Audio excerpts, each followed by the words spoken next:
Solotoneel in het programma is altijd een genre waar een klein publiek op afkomt.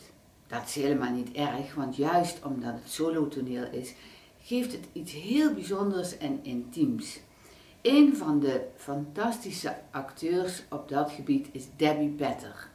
Debbie Petter maakt dit is eigenlijk de vierde voorstelling die zij maakt, geschreven door Thomas van Verbocht.